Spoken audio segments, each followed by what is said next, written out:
The mansion was drenched in gold sun. A large ambulance arrived, and medics wheeled in Alara Voss, the 29-year-old tech millionaire, newly paralyzed. Her spine was shattered. Her legs were immobile. The entire staff, butlers, chefs, drivers, stood aside, showing only awkwardness and greed. They quickly decided she was a burden. She can't walk. What's the point of the high salary? That night, they all submitted their resignations. Alara watched, devastated. You're all leaving me. No one met her eyes. Only Daniel Hayes, the single dad and maintenance worker, remained. He spoke softly. I'm not going anywhere. I'll be right here with you. Alara Voss was a name synonymous with ambition. At 29, she was a celebrated young millionaire in the health technology sector. Born into wealth, brilliant, but possessing a deeply perfectionistic nature, she had always struggled to trust people. Her immense success was built on two things: flawless control and extreme detachment. She paid her staff generously, 3 times the market rate, demanding absolute clinical professionalism in return. Her life was a pristine, gold-plated mechanism. The car accident was brutal. It left her with a severe spinal cord injury. Below the waist, all sensation was gone. Her legs, once capable of running boardrooms, were immobile. Returning to the mansion, Alara expected her staff, the people she enriched, to rally around her. She expected loyalty, compassion, and professional support. Instead, she found fear of responsibility, fear of inconvenience, and fear of a diminished future. The exodus began immediately. The head butler cited a sudden family illness. The personal chef claimed an urgent private matter. The driver complained of extreme stress handling the modified vehicle. Within 48 hours, every single full-time employee had resigned. Alara felt a profound, agonizing betrayal. I paid them triple the market rate, she whispered into the sterile silence of her empty home. How could they all view me as a burden so quickly? She realized with a sickening twist that her wealth had bought competence, but never commitment. Her entire empire was built on transactional loyalty, and now the transaction was deemed unprofitable. As the night descended, a new paralyzing terror set in. She was utterly alone, unable to even shift her position in the expansive, remote-controlled hospital bed. The high-tech features she had once relied on, smart home systems, voice activation, were useless when she was too panicked to speak.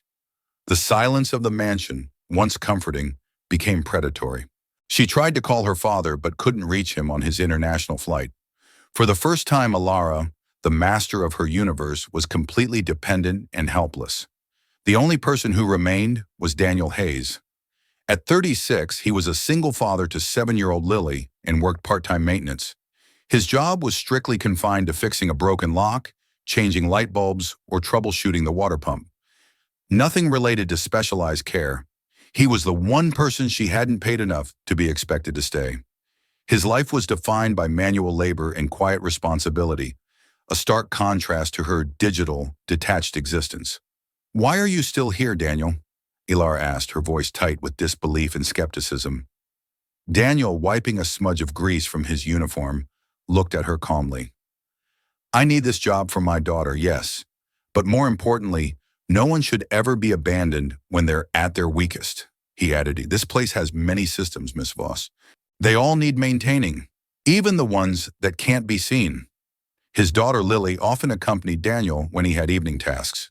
A small girl with vibrant eyes and unrestrained innocence, Lily quickly found her way to Alara's bedside.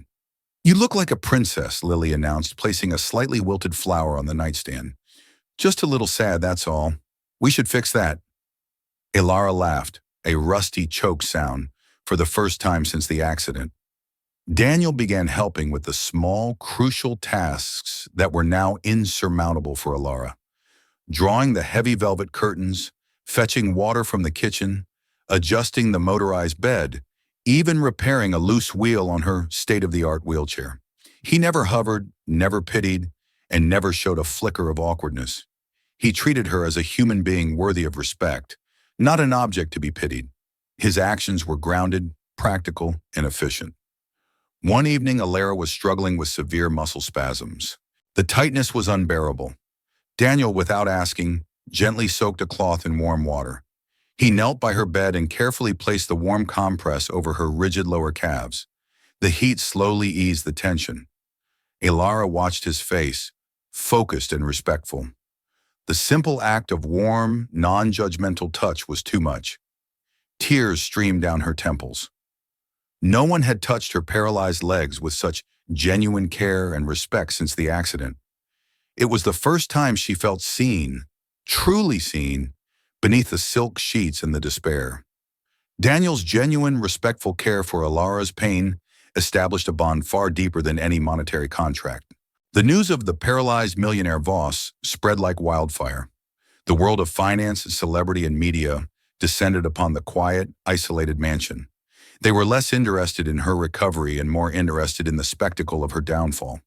Some of her former staff, driven by petty malice, posted thinly veiled social media updates. When the money dries up, so does the respect. Rich people are just givers of headaches when they lose their power. Ilara was not being ridiculed for her wealth. She was being humiliated for her weakness. The global perception of Ilara Voss had fractured overnight, transforming her from a symbol of female achievement into a cautionary tale of fragility. The relentless media siege worsened her psychological state.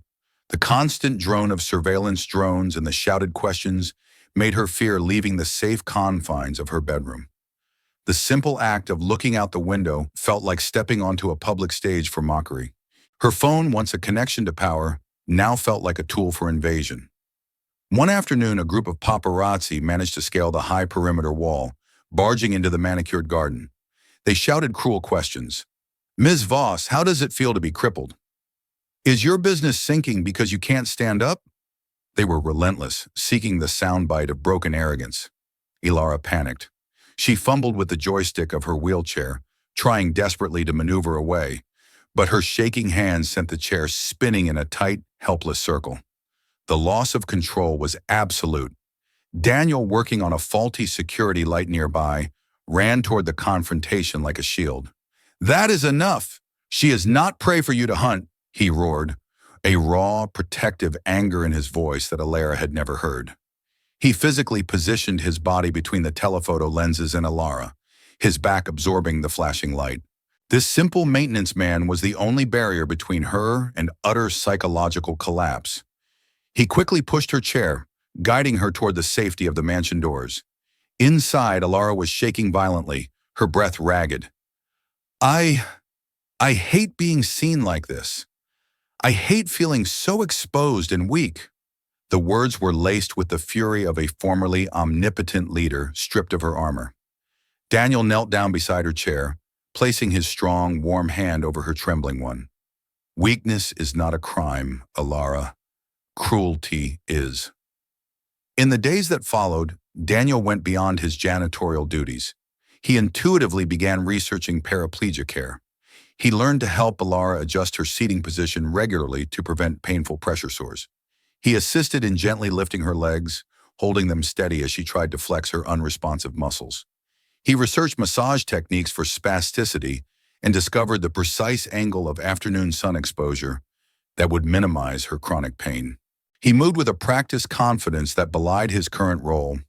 He was her constant, quiet protector, managing her physical environment with the care of a professional. Ilara was receiving a level of gentle, unwavering attention she had never known. He treated her body with clinical knowledge and human tenderness, never with pity. Then a former wealthy acquaintance, a woman who had once fawned over Ilara, came for a short visit.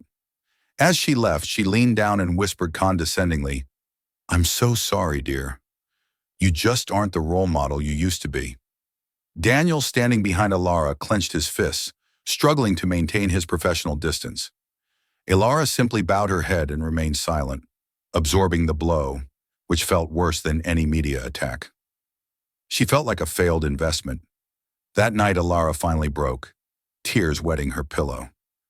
"Everyone only stayed when I was standing," she sobbed. "The moment I fell, everyone scattered. They proved everything I suspected about people was true." Daniel sat beside her, rubbing her shoulder gently. "You don't need people who stay because of your title, Ilara. You need people who stay because of your humanity." Ilara looked up at him, her eyes searching his face in the dim light. She asked the question that lay at the heart of her fear. Why won't you leave me like all the others? Why are you different? Daniel paused, his expression shifting to one of deep, ancient pain. He answered with a single devastating sentence that instantly shattered her defenses. I lost the person I loved because no one bothered to stay. He looked away, focusing on the dark shadows of the room, remembering the cold, sterile hospital room where he had been utterly alone. Daniel reveals his own foundational trauma of abandonment and loss, forging a connection with Alara based on shared pain and a vow to never let it happen again. The following week, Alara's emotional condition plummeted into a deep, clinical depression, fueled by a crushing sense of uselessness. She began refusing meals, often staring blankly at the ceiling for hours. She retreated completely, her refusal to leave her darkened bedroom becoming an absolute silent protest against the world. She was not just paralyzed physically, she was paralyzed by despair. She had lost her will to fight, believing that her powerful, goal-oriented life was irrevocably over. Daniel recognized the signs immediately, the dangerous, self-neglecting withdrawal. He knew logic wouldn't work, so he tried love. He brought Lily to the room, the small girl's energy a stark contrast to the mansion's gloom. Lily, seeing the drawn curtains, tugged on Alara's blanket. Princess Alara, you're missing the sunshine. Come outside and see the flowers with me. I'll push your chariot. The sheer, unadulterated innocence of Lily's plea was more powerful than any medication or lecture. Alara yielded, the child's small hand pulling her from the darkness. It was her first time outdoors in weeks. The mild breeze, the warmth of the sun on her skin. Alara was overwhelmed. Tears silently tracked paths down her cheeks. I forgot what sunshine felt like, she whispered, the sensation of life almost too much to bear. Daniel stood quietly behind her wheelchair, his eyes warm, offering her silent support. He didn't offer advice, he offered presence. He stayed perfectly still, allowing her to simply exist in the moment without pressure. Later that afternoon, Daniel entered Alara's home office to fetch a heavy blanket she requested. He accidentally knocked over a stack of medical envelopes that had been deliberately hidden under a magazine. Discreetly gathering them, he couldn't help but see the hospital letterhead and the severe diagnosis. Spinal cord damage, failed initial surgery, prognosis for recovery is extremely low. She wasn't just struggling to recover, she knew recovery was a near impossibility. She had been guarding this devastating truth, fearing the finality of it. She was living a public lie of optimistic recovery while preparing internally for permanent disability. Daniel didn't confront her. He didn't need to. The knowledge simply deepened his commitment. Instead, he simply increased his presence. He started leaving small, encouraging notes beside her bed, tiny affirmations that had nothing to do with walking and everything to do with breathing. You laughed today, that is progress. Or, you survived 100% of your worst days. He stayed later, making sure she ate something substantial, finding ways to bring comfort without pity. He also noticed a strange, recurring physical reaction. Alara always flinched violently at the sound of a distant ambulance siren or the clang of metallic hospital equipment. The trauma went beyond the accident itself. One night she awoke from a nightmare screaming, her voice raw with terror, thrashing helplessly in the bed. Don't let them take me back! Not again! I won't go! Don't let them cut me! Daniel rushed to her bedside, holding her tightly by the shoulders. I'm here. You're safe. I will keep you here, he promised, his voice firm and grounding. Alara wept hysterically, buried against his chest, the raw fear of the hospital overriding all her corporate composure. I hate the hospital. I hate how they look at you like you're broken merchandise that needs fixing. Like you're just a machine with a faulty part. They didn't see me, they just saw the damaged tissue. This was the deepest wound, the clinical depersonalization. Daniel held her tighter. No one is allowed to look at you that way, ever again. You are not a diagnosis. He understood. The cold indifference of the medical system could be just as damaging as the injury itself.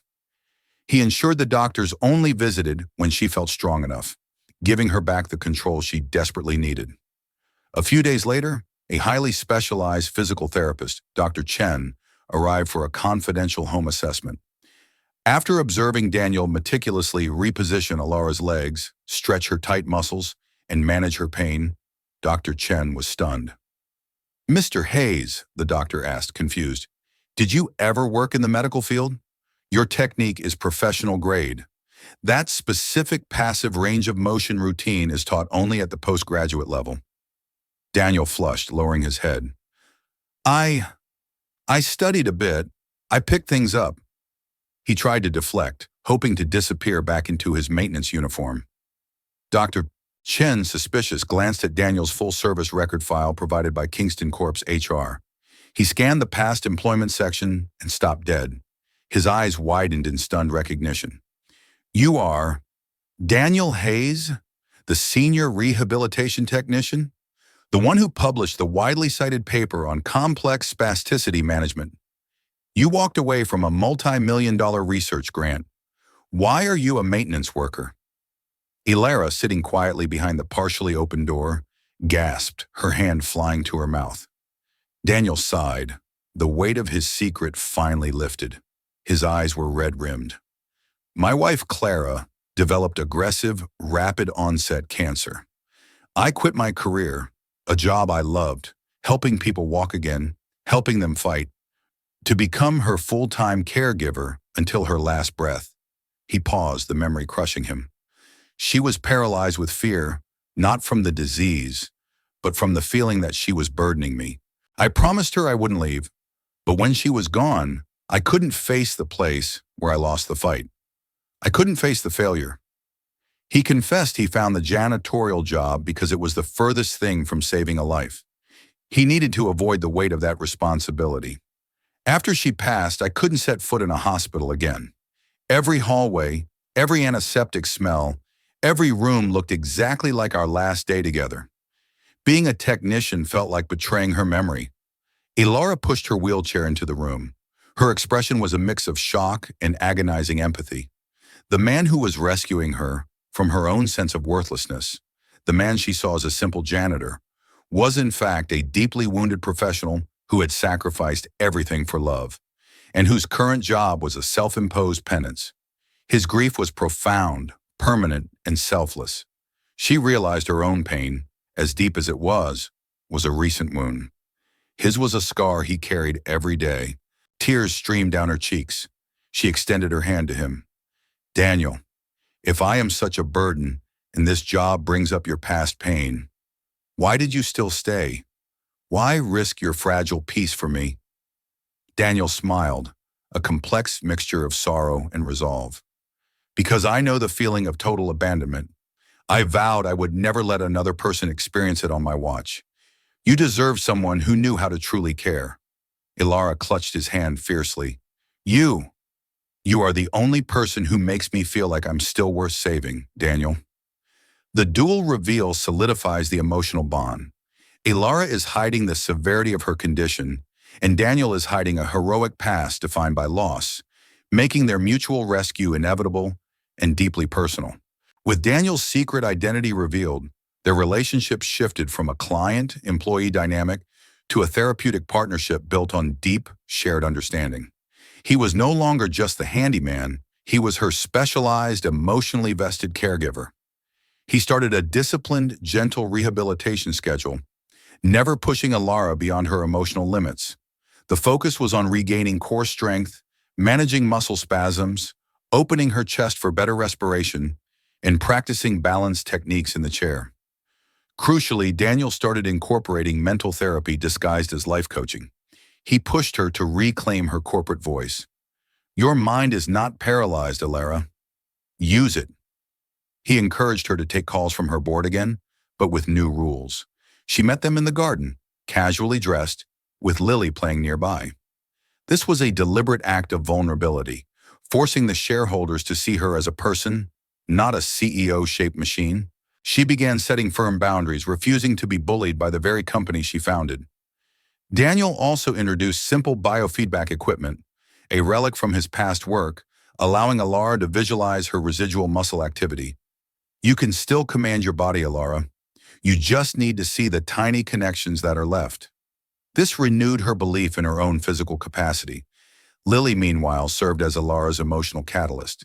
She affectionately referred to the wheelchair as the power seat and made the vast, sterile mansion feel like a home.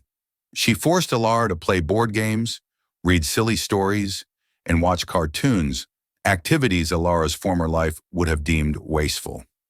One day, while drawing a picture of Alara in her chair, Lily offered a startling piece of wisdom.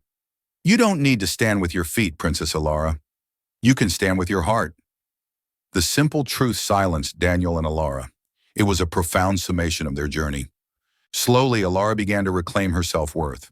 She started eating regularly, accepting help without resentment, venturing out into the sunlit garden, and genuinely laughing when Lily hugged her tightly. The paralysis was constant, but the despair was lifting. She realized that her fear wasn't about the inability to walk. It was the fear of being unloved and discarded. Daniel was always there, standing just behind her wheelchair, a strong, invisible anchor. He made sure she had agency, offering choices and respecting her limits. One evening, as Daniel was preparing to leave, Alara asked the hardest question yet, testing the boundaries of his commitment, knowing the painful diagnosis she was hiding. If the doctor confirms I will never walk again, if I remain fully dependent on someone for the rest of my life, would you still stay? Daniel turned, looking her straight in the eyes, no hesitation, no calculation. He walked over and gently placed a kiss on her forehead. Alara, I stayed when I thought you were just my employer. I stayed when everyone else quit. I will stay because of the person you are, the kind, resilient, scared woman I see now, not because of the condition of your legs. He met her gaze directly. I will make you independent in everything but mobility. That is my promise to you. The honesty of his reply broke through her final defensive barrier, and Alara wept, not from sadness, but from the relief of being loved unconditionally for her true self. At their next private consultation, Dr. Chen delivered the final verdict, just as Alara had feared. The functional damage is permanent, Alara. The chances of an unassisted recovery are negligible. But your upper body strength is phenomenal, and you can learn to stand and mobilize using a highly specialized orthotic frame, provided you have a dedicated, patient, and professional partner for rehabilitation. Alara's eyes immediately fixed on Daniel, who stood impassive, ready. Daniel, his voice full of quiet, professional promise, nodded firmly. Dr. Chen, we accept the challenge. I will be here for every single step of her assisted standing and mobility training. The professional diagnosis confirms the permanent paralysis, but the emotional decision to stand, both literally and figuratively, is made, cementing Daniel's role as her expert and unwavering partner. The first standing session was a mix of terror and hope. In the newly equipped physical therapy room, Alara was placed into the daunting metal support frame. The smell of metal and rubber was dangerously close to the hospital scent she dreaded. Her body trembled like a leaf. I can't do this, Daniel. My legs feel like they weigh a ton. Daniel stood directly behind her, placing his hands firmly on her lower back, a pillar of strength. You are not doing this alone, Alara. We are a team, and I know you can stand. Your heart already did. Lily stood in front, her arms wide open like a small cheerleader. Big sister, just one step. Look at me. You can do it. Alara gripped Daniel's warm, powerful hands, took a deep, shuddering breath, and pushed her core. Her legs refused to respond to her will, but with the combined support of the frame and Daniel's strength behind her, she slowly rose. She was standing. The room fell silent. Tears streamed down her face as she looked down at the floor, a dizzying height she hadn't seen in months. I stood, she choked out, her voice thick with emotion. I stood. I truly stood up. Daniel, his voice filled with pride, said, You didn't just stand, Alara. You fought your way up. Never forget that feeling. A month later, the chairman of Voss Corporation, Alara's father, returned from his long international trip. He walked into the garden and stopped, seeing his daughter sitting under the sun, genuinely laughing with Daniel and Lily. He saw not the CEO, but his daughter, alive and emotionally restored, he was overcome. "You found the one person, Ilara," he said, his voice husky. "The one who refused to abandon you at your weakest. The one who saw your worth beyond your success." He approached Daniel, extending his hand. He offered Daniel the position of Director of Rehabilitation Services at Ilara's new medical technology center, a strategic new venture focused on accessible care. It was a position with triple the salary and the authority to develop new, compassionate care protocols. It was a chance for Daniel to honor his past by building a better future. Daniel accepted, but with one condition. He must be allowed to bring Lily along when needed, integrating his family life with his life's work. His commitment was to balance the needs of his new partner and his daughter.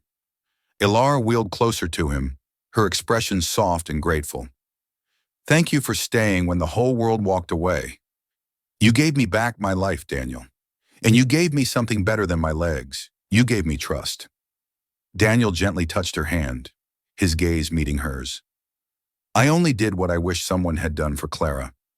I fixed a life, not a faulty lock." Until the final scene, Ilara is standing tall in her orthotic frame, completely independent within the structure. Daniel and Lily stand on either side, their hands linked, a complete, functional, and fiercely protected family of three. The sun shines not on a paralyzed millionaire, but on a woman who finally found her true strength and her true worth in the unwavering presence of a good man.